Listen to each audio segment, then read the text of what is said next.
ஓம் சாய்ராம். என் அன்பு குழந்தையே, இன்று இரவு அதிசயம் நடக்கும். உன் கஷ்டத்திற்கு இறுதி நாள் இது. இந்த சாயப்பா சொல்வதை ஒரு முறை கேள். ஆம் செல்லமே, என் செல்லப்பிள்ளை, நீ வாழ்க்கையில் நிறைய சங்கடங்களையும் கஷ்டங்களையும் சந்தித்து விட்டாய். என்னிடம் வேண்டுதல்களை வைத்து காத்து கொண்டிருக்கிறாய்.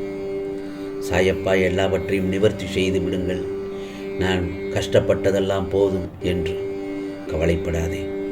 நீ வைத்துள்ள வேண்டுதல்கள் எல்லாம் நிச்சயமாக கைகூடும் நேரம் வந்துவிட்டது. அது எல்லாம் இன்று இரவுக்குள் நல்லதொரு அதிசயங்கள் உனக்கு நடக்கும். உன் மனதில் இருக்கும் கோபம், வலி, இயலாமையை முதலில் விட்டுவிடு. அது உன் மனதில் ஒலித்து கொண்டே இருக்கும் வரை உன்னால் நிம்மதியாக வாழ முடியாது. ஏன் இத்தனை குழப்பங்கள் உன் மனதில்? தேவையில்லாமல் ஏன் உன்னை நீயே வருத்திக் கொள்கிறாய்? வேண்டாம் என் செல்லமே. நீ உன் வாழ்க்கையில் தத்தளித்துக் கொண்டிருக்கிறாய் என்பதை நான் நன்கு அறிவேன். இதோ உன்னை எனது கரம் கொண்டு இறுக பிடித்து காப்பாற்றிக் கொண்டிருக்கிறேன். இன்று இரவுக்குள் நல்லதொரு நிகழ்வுகள் எல்லாம், கஷ்டங்கள் எல்லாம் முடியும் தருணம் வந்துவிட்டது. உன் வாழ்க்கையில் உனக்கானதை எல்லாம் நான் தீர்மானித்து எது நன்மையோ அதை நிகழ்காலத்திற்கும் எதிர்காலத்திற்கும் என பார்த்து செய்து கொண்டிருக்கிறேன். அதன் பலனாகத்தான் உன் பிரார்த்தனைகள் எல்லாம் நிறைவேறி இன்று இரவுக்குள் எல்லாம் வெற்றிகரமாக நடக்கத் தொடங்கப் போகிறது.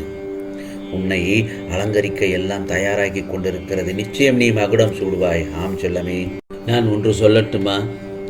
ஒருவன் கண்ணுக்கு வாழ்க்கை என்னும் பாதை தடங்கள் இல்லாமல் நீண்ட தூரம் பார்வை கெட்டிய மாத்திரத்தில் சுலபமாக காட்சியளிக்கின்றது.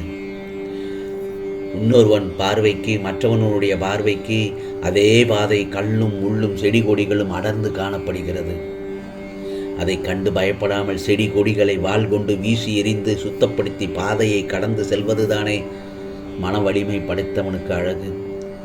சோதனையும் வேதனையும் தாண்டி வெற்றி அடைவதுதானே சாதனை புரிந்த வாழ்வாகும்.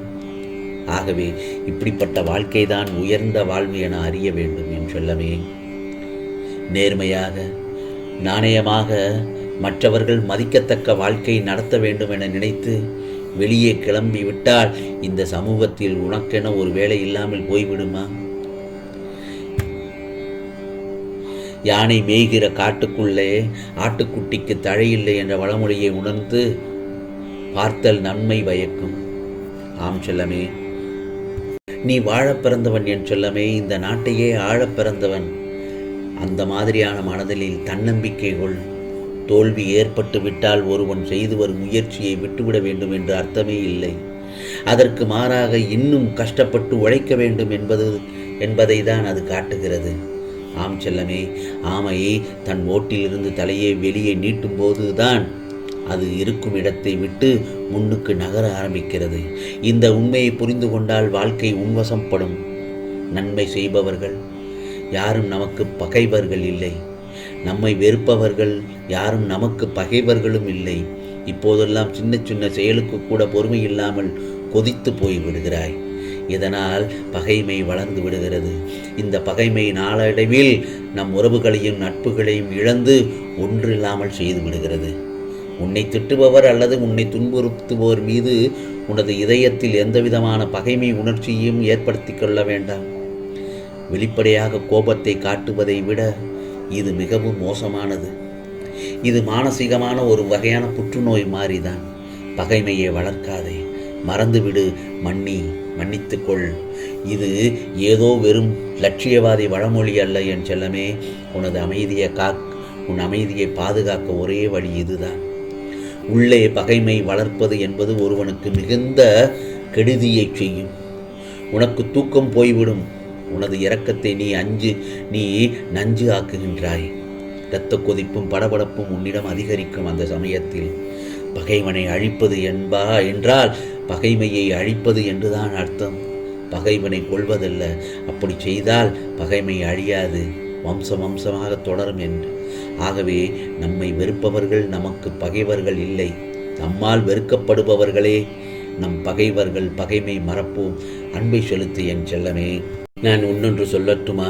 குடும்பத்தில் அமைதியும் சந்தோஷமும் நிலைக்க நீயும் ஒரு சில விதிகளை கடைபிடிக்க வேண்டும் என் செல்லமே. பாராட்ட கற்றுக்கொள்.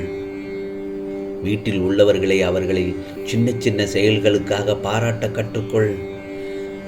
இதனால் அந்த இடத்தில் சந்தோஷம் கூடும்.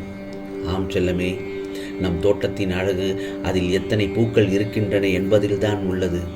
நம்முடைய தினப்படி அருமையாகவும் மகிழ்ச்சிகரமாகவும் அமைய அதில் எத்தனை பொன்னான தருணங்கள் இருந்தன என்பதுதான் முக்கியம். இவைதான் நம் வாழ்க்கையை அர்த்தமுள்ளதாக்கும். ஆம் செல்லமே, நிலைநிறுத்த உதவும். நம்மை சுற்றி எது நடந்தாலும் குடும்பத்தில் சந்தோஷத்தை மட்டுமே நிலைநிறுத்துவேன் என்ற உறுதி உனக்குள் இருக்க வேண்டும் என் செல்லமே. குடும்பத்தில் ஒருவர் மீது ஒருவர் நம்பிக்கை கொள்வது மிகவும் அவசியம். திருமணம் செய்துவிட்டு வெளிநாட்டுக்கு வேலை செல்வோரும் தங்களுடைய மனநிலையை மேம்படுத்துவது நல்லது. வெளிநாட்டில் இருக்கும் பொழுது தன்னுடைய மனைவியை யாராவது தவறாக சொன்னால் அதை நம்பி தனது மற்றும் மனைவியின் நிம்மதியை குலைக்காமல் ஒருவர் மீது ஒருவர் நம்பிக்கை கொள்வது மிகவும் அவசியம் என் செல்லமே. ஆகவே நீ என்னுடைய செல்ல துவாரகமாயின் செல்ல குழந்தை. எனது அனுமதியின்றி எவரும் உன்னை தொட முடியாது. பொறுமையாக இரு.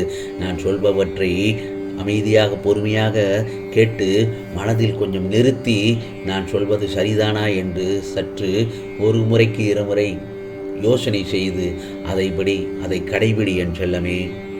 ஏனென்றால் நான் எனது அதிசயத்தை நிகழ்த்தி காட்டுவேன். நிச்சயமாக நீ ஒவ்வொரு நாளும் மகிழ்ச்சியான வாழ்க்கை வாழப்போகிறாய்.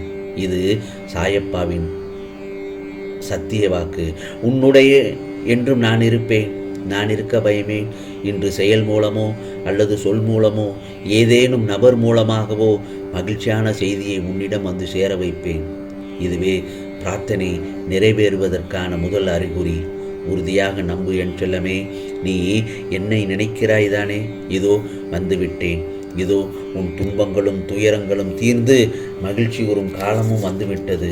சாயப்பாவே, தினமும் சாயி சாயி என்று என்னை மனதார அழைக்கும் என் செல்ல பிள்ளைக்கு நான் ஒருபோதும் தீங்கிழைக்க விடமாட்டேன். உயர்ந்த நிலையை நிச்சயமாக அடையப் போகிறாய். உன் கஷ்டங்கள் நீங்கி உன்னை ஏமாற்றியவர்களும் உனக்கு துரோகம் இழைத்தவர்களும் உன்னை எள்ளி நகையாடியவர்களும் உன் அபார வளர்ச்சியை பார்த்து வாயடைக்கப் போய்ச் செய்வேன். ஆகவே நீ நினைத்து ஏங்கிய அத்தனையும் உன்னை வந்து சேர வைப்பேன். இனி உன் வாழ்வெல்லாம் நல்ல காலமாக நல்ல நேரமாக இருக்கச் செய்வேன் என் செல்லமே. இன்று இரவுக்குள் நீ பல அதிசயங்கள் நடக்கப் போகிறது. உன் கஷ்டத்திற்கு இறுதி நாள் என்று சொன்னேன் அல்லவா? ஒரு முறை கேள் என்று சொன்னேன் அல்லவா? நீ கேட்டுவிட்டாய் அல்லவா? நிச்சயமாக உனக்கானதெல்லாம் நல்லதே நடக்கும், நல்லதே நடக்கும். ஓம் சாய்ராம், ஓம் சாய்ராம். ராம்ஜி அருள் கிடைக்கட்டும்.